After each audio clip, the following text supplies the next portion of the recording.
A very good morning to the honorable judges, wise timekeeper, loving teachers, and to all my friends.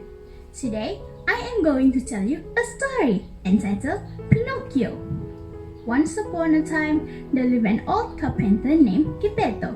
He had no family and was quite lonely. Since he was quite poor, he would find leftover wooden logs and create something new out of them. One night, he found a large wooden log and took it home. He loved to create stuff from wood. One day, he thought to make a puppet out of wood. First, Geppetto made some wooden legs and arms. After that, he made the body, and he included hands and feet. Finally, he made a little boy's head. Geppetto made his eyes, mouth, and nose. After that, he made his ears. By the time he was done with it, it was morning. My, what a beautiful boy I've made. I wish he had a heart. Then he could be my son and I would call him Pinocchio, thought Geppetto. A fairy heard Geppetto's wish. She decided to grant his wish. She made the wooden puppet come to life. She said to Pinocchio, "You must promise to be a good and honest boy." The next day, Geppetto was very happy to hear Pinocchio talk. He loved his wooden son very much. Geppetto helped Pinocchio dress, gave him some books, kissed him on the cheek, and sent him to school to learn to read and write. But he warned him, as soon as school is finished, Pinocchio will come home.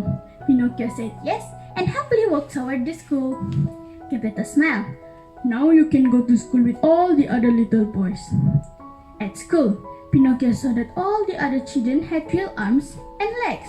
They are not made of wood. He was different. Pinocchio didn't like school. He didn't like doing his homework. The teacher asked, "Where is your homework, Pinocchio?" He lied. "Oh, well, ate it." Every time he lied, his nose grew longer. Pinocchio didn't like that he was different from the other boy. He was angry and pushed another boy over. His teacher asked, "Did you push him over, Pinocchio?"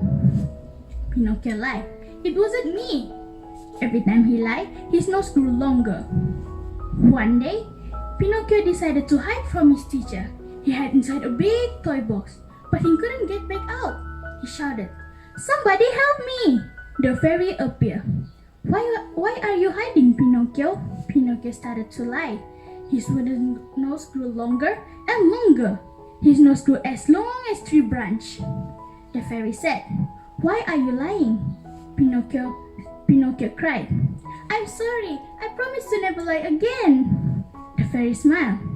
"You can see a lie as easy as you can see the nose on your face." The fairy decided to help Pinocchio one last time. She set him free. Pinocchio came out the toy box. His teacher asked, "Why are you hiding in the toy box, Pinocchio?" Pinocchio told the truth. "I don't like being different." The teacher smiled and said, "We are all different from each other. That is what makes the world a more interesting place to live." Pinocchio decided that it wasn't so bad being different. He started to play with all the other children. Pinocchio went home to Geppetto. Pinocchio told Geppetto about his new friends at school. The fairy saw how Pinocchio had changed. She decided to turn him into a real boy. Pinocchio and Geppetto lived happily ever after. The moral value of the story is, a simple white lie can create a huge problem. Therefore, we must try to live an honest life and refrain from lying. Thank you.